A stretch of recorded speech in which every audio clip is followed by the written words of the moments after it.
오늘은 야고보서의 말씀을 나누려고 합니다. 본래 예수님의 제자 야고보에 대해서 나누어야 할 순서인데, 동생 요한의 이야기하고 겹치는 것도 많고, 무엇보다 부활하신 주님을 만난 이후에 이 야고보에 대한 기록이 많지 않습니다. 사도행전 12장에 최초의 순교자가 되었다라고 하는 것을 끝으로 더 이상 기록이 남아 있지 않아요. 그래서 저의 어설픈 추측과 상상을 버무린 괴상한 설교를 하는 것보다 같은 이름을 가진 위대한 성경을 함께 나누는 게 좋겠다 생각했습니다. 특별히 오늘 우리가 나눌 이 야고보서 말씀은 믿음과 기도에 대한 말씀입니다. 흔히들 야고보서를 행함에 대한 말씀이라고 우리가 많이 알고 있지만, 실은 그것은 야고보서를 곰곰이 살펴보지 않은, 부분적으로 읽어낸 어리석은 결과라 생각합니다. 야고보서를 곰곰이 정말로 야고보가 우리에게 무엇을 전하려는지를 살펴본다면 저는 복음 중에 복음이고, 그 시대의 사람들에게 꼭 필요한, 하나님 앞에 서게 하는 거룩한 말씀이다라고 생각합니다. 이렇게 된 배경에는 루터가 이 독일어로 성경을 번역하면서 종교 개혁을 이루지 않습니까? 근데 그때 이 루터의 눈에는 야고보서가 마치 믿음으로 구원을 얻는 것이 아닌 행함으로 구원을 얻는 것이라고 강조하는 것처럼 읽어내면서 본인이 번역한 독일어 성경에 야고보서를 제외시키면서 발생한 사건입니다. 그런데 지금에 와서 많은 학자들은 다시 이 야고보서의 말씀의 진의를 살피기 시작하면서 얼마나 이 말씀이 의미 있고 가치 있는 것인가를 다시 우리가 붙들게 되는 것이죠. 그런 관점에서 우리가 보겠습니다. 이건 행함에 대한 어떤 훈수 혹은 명령이라기보다 믿음과 기도에 대한 말씀입니다. 그래서 오늘 말씀 제목도 기도가 결론이다, 이렇게 한번 잡아봤습니다. 성경을 읽을 때 항상 우리가 그 성경이 쓰여진 이 시대에 그 성경과 경쟁하던 사상이나 혹은 어떤 사건들, 이것들을 우리가 배경에 깔고 읽으면 그 성경이 무엇을 말하는지 더 생생하고 선명하게 드러난다고 생각합니다. 그래서 이 야고보서가 기록될 시기에 이 교회를 둘러싼 두 개의 위협이 있었는데요. 그것과 경쟁하면서 그것들에 반응하며 쓰여진 책이 바로 이 책이다, 그거죠. 두 개의 사건, 하나는 뭐냐? 하나는 64년에 시작된 네로의 박해입니다. 그 전까지는 신앙생활하는 게 크게 어렵지 않았겠지만 신앙생활하기가 녹록하지 않았던, 전보다 어려워진 시기. 그런데 이 외부의 박해보다 더 큰 게 하나 있었어요. 외부의 박해는 실제로는 내적 결집을 이루게 하는 요인이 되기도 했습니다. 어느 정도. 그런데 더 실제적으로 교회 공동체를 위협했던 게 있어요. 지속적으로, 꼭 이때만이 아니라 그 시대 전체를 가름해서. 저는 이걸 확장해서 오늘날까지도 이어지고 있는 것이라 생각하는데요. 그게 뭐냐면 에피쿠로스 사상입니다. 신약 성경이 쓰여질 때는 항상 에피쿠로스적 사상, 그게 시대 정신이거든요. 그러니까 오늘날의 시대 정신이라는 것도 있지 않습니까? 욜로. 욜로가 뭐죠? You only live once 아닙니까? 욜로. 혹은 합리적 개인주의라고 포장된, 저는 에피쿠로스라고 생각해요. 이것은 인간이 가지고 있는 근본적 욕망의 근사한 포장이 아닐까 생각해 봅니다. 그 에피쿠로스 사상이 만연했어요.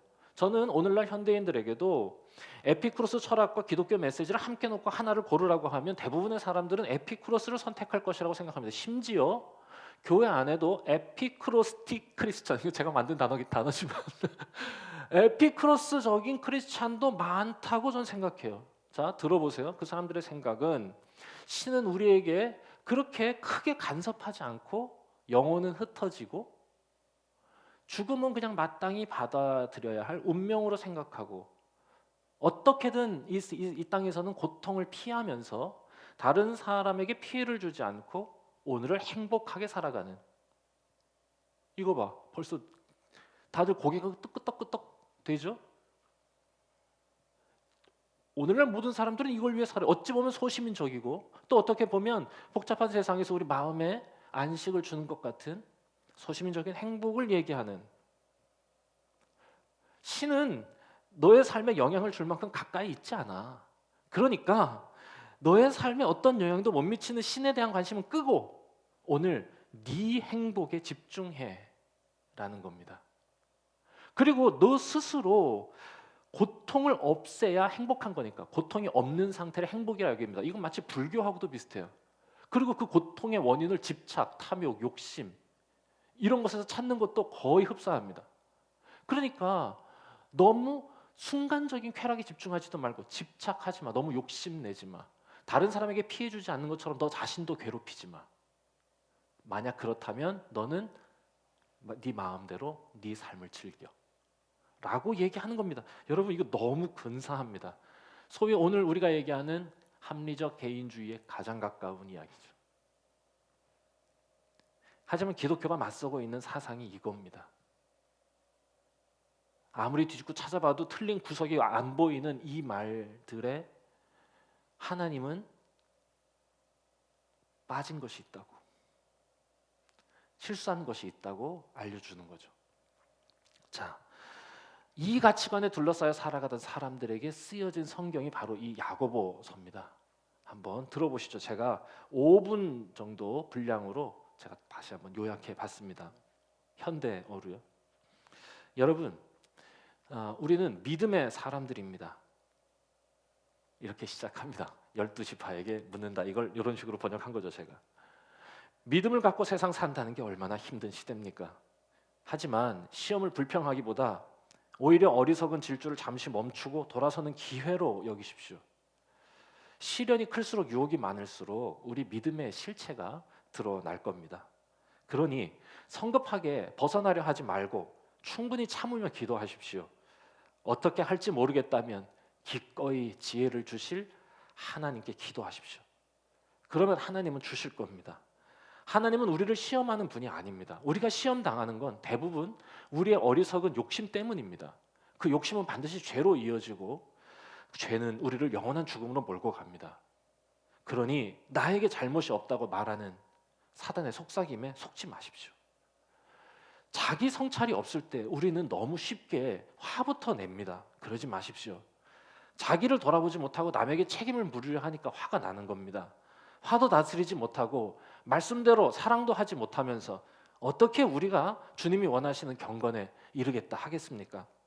입으로는 그리스도에 대한 믿음이 있다고 말하고 입으로는 이웃을 내 몸과 같이 사랑하겠다고 말하면서 가진 자와 못 가진 자를 차별하고 가진 자의 삶은 부러워하고 못 가진 자의 삶은 무시하고 이런 핑계를 대며 말한 대로 살아내지 못한다면 그 믿음은 또한 얼마나 공허한 것입니까?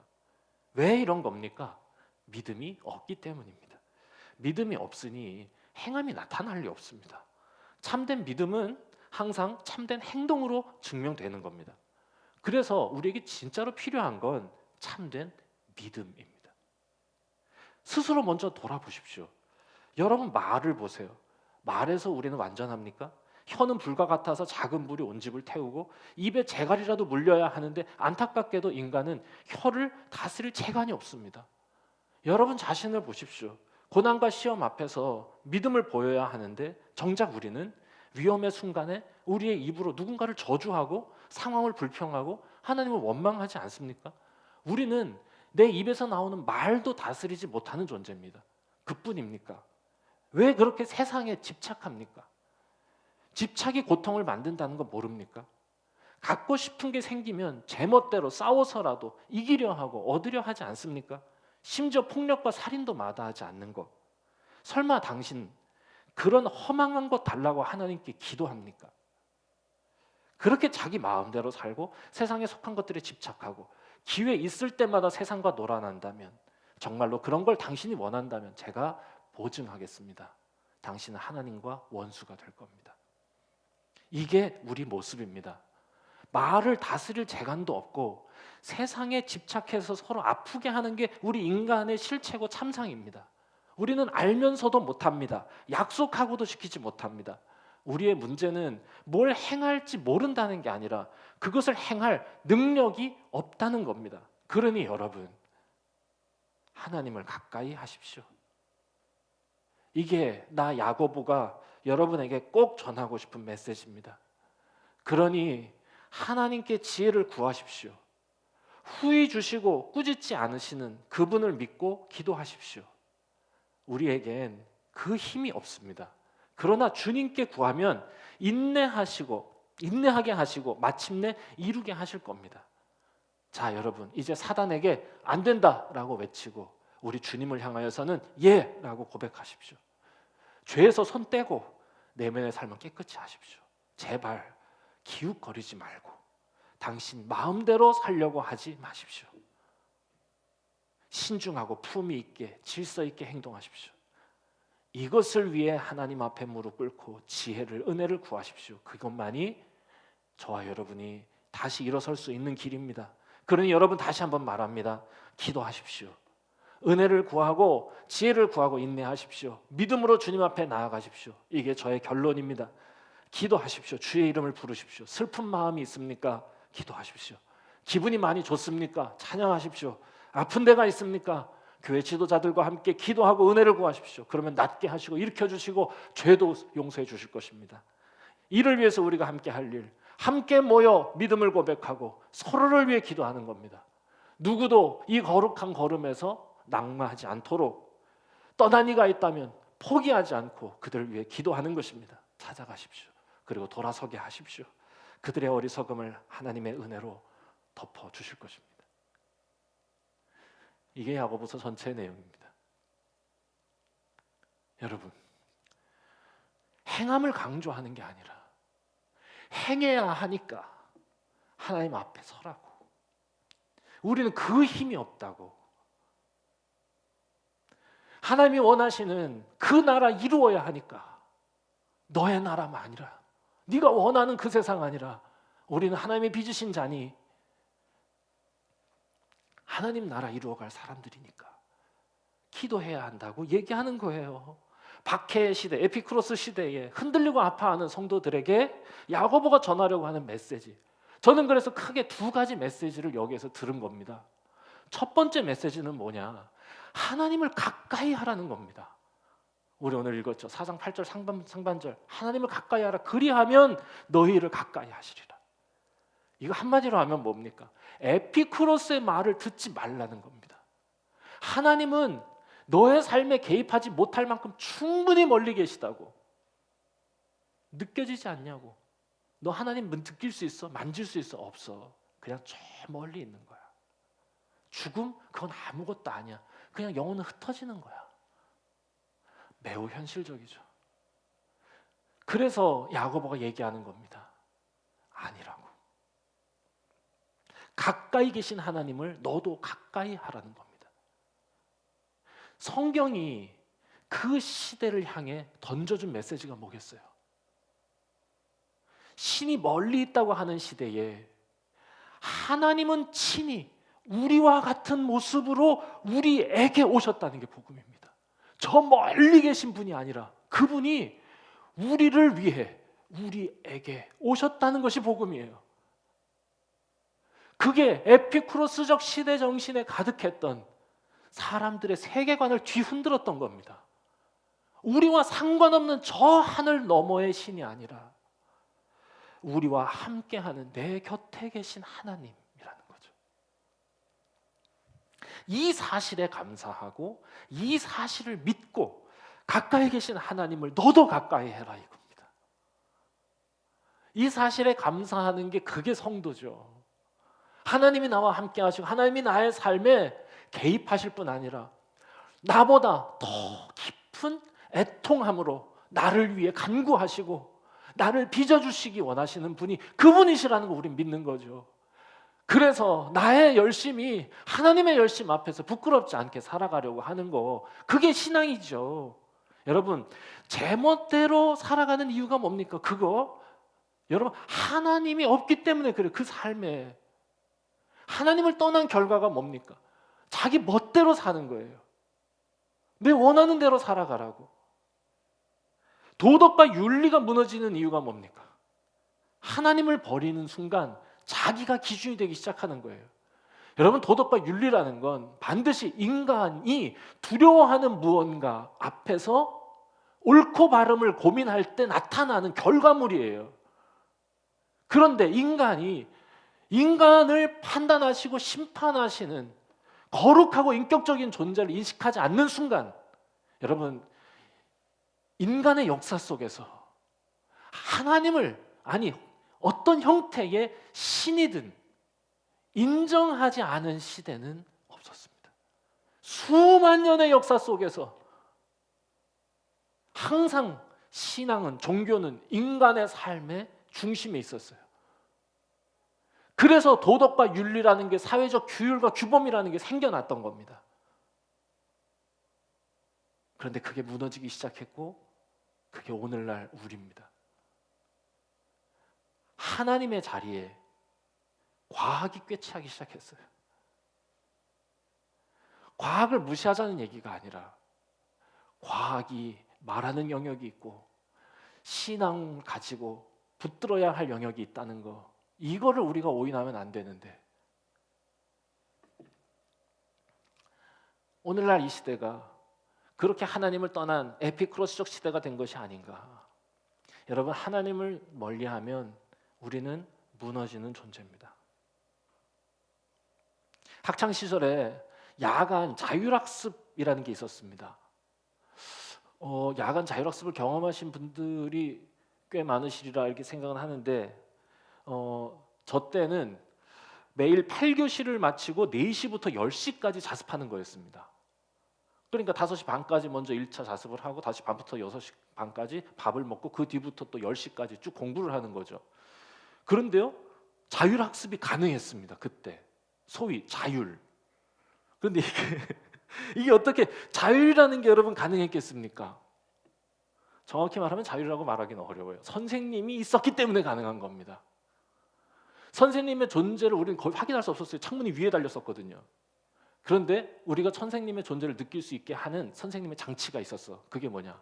사랑의 매를 복도 저 끝에서 바닥에서 끌고 오는 소리를 들려주는 겁니다. 공포스럽습니다. 그 끌리는 소리가 들려.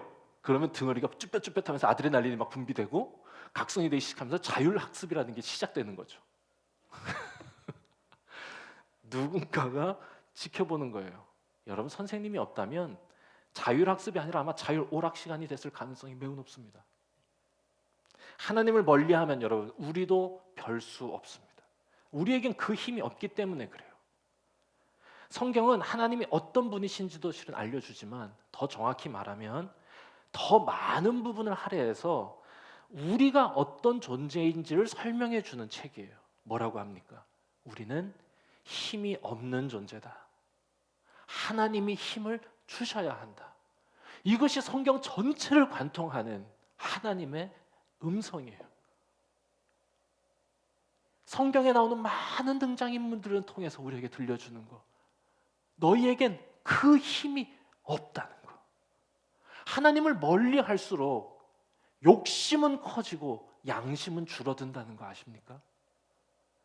하나님을 가까이 할수록 양심은 커지고 욕심은 줄어든다는 것 경험하셨습니까? 그러니 하나님을 가까이 하라는 겁니다. 그래서 맡게 된 두 번째, 저는 메시지, 찾게 된 두 번째 메시지, 우린 그런 존재니까 후회 주시고 꾸짖지 아니하시는 하나님을 믿고 기도하라. 이게 결론이라는 거죠. 이게 야고보서의 결론입니다. 똑바로 살아라. 이게 아니에요. 너희에게는 그 힘이 없으니까 그 힘을 주시는 하나님께 구하라는 겁니다.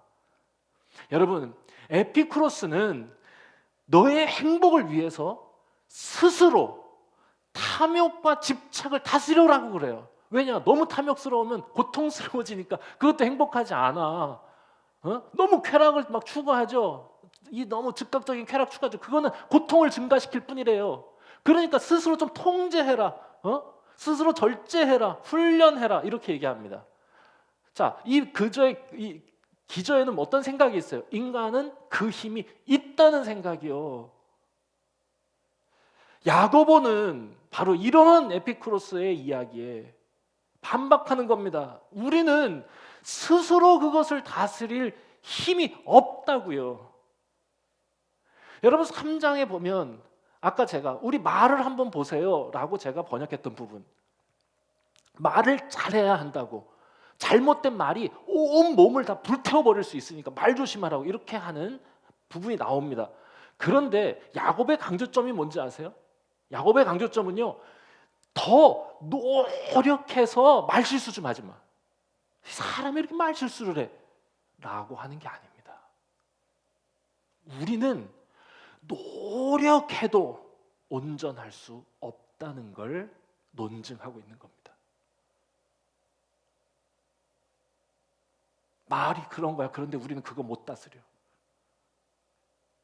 그러니 하나님을 가까이 하고 믿음으로 기도합시다 라고 얘기하는 거야. 실천하라고, 왜 못하냐고 큰 소리로 윽박지르는 게 아니라 우리가 실천해야 하니까, 그렇게 살아야 하니까 하나님께 믿음으로 구하라는 겁니다. 믿음으로 기도한다는 건 이런 겁니다. 가까이 계신 하나님을 믿고 그분이 하실 일을 기대하는 거예요. 그분이 하실 일을 기대하는 거. 에피쿠로스의 기도는 뭐냐? 내가 얻고 싶은 걸 저 멀리 하늘 너머에 있는 신에게 주문하는 겁니다. 배달시키는 거예요. 배달. 내가 원하는 걸. 그건 에피쿠로스의 기도지. 얼마나 하나님을 자가용처럼 생각하고 자기 수호처럼, 수호천사처럼 생각하는 사람들이 많습니까? 그러니까 그런 사람들이 이런 말 합니다. 기도 응답이 안 되면 믿음이 부족해서 그런 거라고 말하는 거죠. 그 믿음이 부족해서 그런 거야. 자, 이게 무슨 말입니까? 내가 얻고 싶은 게 있는데 그 얻고 싶은 걸 위해서 기도를 했는데 그게 안 됐어.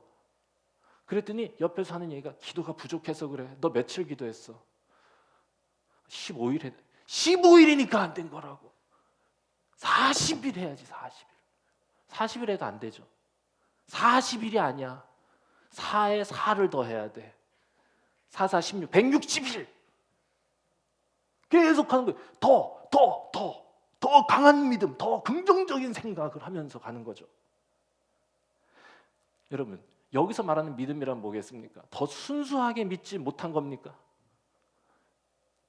반드시 병은 나을 거라고 하는 확신, 내 사업은 대박이 날 거라고 하는 긍정적 마인드, 이걸 가지고 계속 자기 확신을 가지고 기도하는. 물론 부정적인 생각을 갖는 것보다 긍정적 생각을 갖는 게 훨씬 좋습니다. 그러니까 긍정적 생각이 잘못됐다는 건 아니에요. 그런 내 사업은 잘 될 거라고 늘 내 마음속에 생각하세요. 그렇지만 그건 성경이 말하는 믿음이라 할 수 없는 거예요. 실제로 적지 않은 사람들이 이런 자기 확신이나 긍정적 사고를 믿음으로 여깁니다.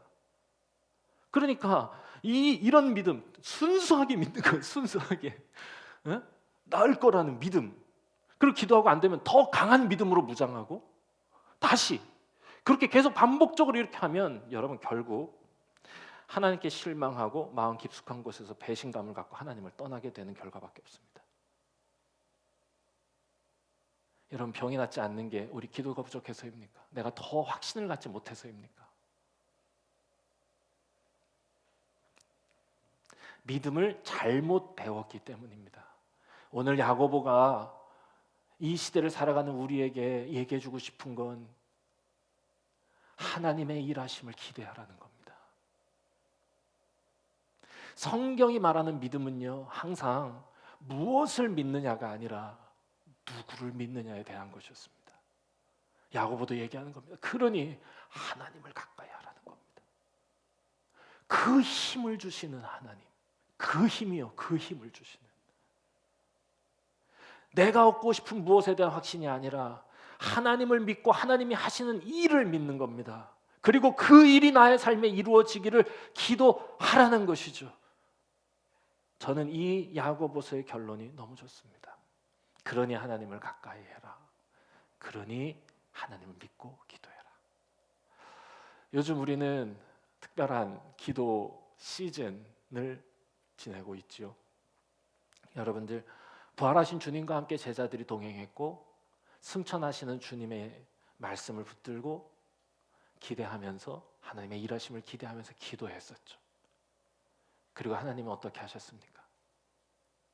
그들의 기대, 그들의 기도 위에 마침내 하나님의 은혜를 주신 겁니다. 성령으로 오셔서 그들의 삶을 빚어주시기 시작했고 그들의 삶이 하나님의 성전 되게 하셨고 그들의 사역이 하나님 나라의 확장이 되게 하셨어요. 마침내 하나님이 주의 일을 이루실 거라는 확신이요. 항상 우리가 이 하나님께서 이루실 하나님 나라의 관점에서 우리의 삶을, 우리 교회를, 이 세상을 우리 바라봤으면 좋겠습니다. 에피쿠로스적 기독교인으로 머물지 말고 그것을 넘어서서 야고보가 말하는 진짜 진정한 하나님의 백성으로 그리스도의 자녀로 기도하면서 살아가는, 나만을 위해 기도하는 게 아니라 서로 위해서 기도하는 것, 이게 우리에게 맡겨진 일이라고 야고보가 마지막에 얘기하잖아요. 우리 함께 우리 서로 자리에서 기도하는 시간에 우리 성도들을 생각하면서 성도를 위한 중보 기도들도 잊지 않았으면 좋겠어요. 서로 떨어져 있지만 서로를 부르는, 그리고 우리가 기도할 때마다 누군가 나를 위해서, 우리를 위해 기도하고 있음을 기억하면서 살아가는 우리가 됐으면 좋겠습니다. 말씀 정리하겠습니다. 우리도 그들처럼 에피쿠로스의 시대를 살고 있습니다. 믿음을 갖고 세상을 살아간다는 게 얼마나 힘든 시절입니까? 서로를 가까이 하지 못하고 신앙생활을 한다는 것이 얼마나 아쉬운 오늘입니까? 그럼에도 불구하고 마침내 하나님의 일을 이루시기 위해 우리의 삶을 성전 삼으시고 우리를 통해 하나님 나라 세우실, 하나님을 가까이 하고 하나님을 믿음으로 기도하는 우리가 되었으면 좋겠습니다. 우리가 주의 이름을 부르며 서로를 위해 기도하는 중에 우리를 비추시는 하나님의 기이한 빛을, 또 우리를 찾아오는 천사의 아름다운 눈을 마주할 수 있으면 좋겠습니다. 기도하겠습니다.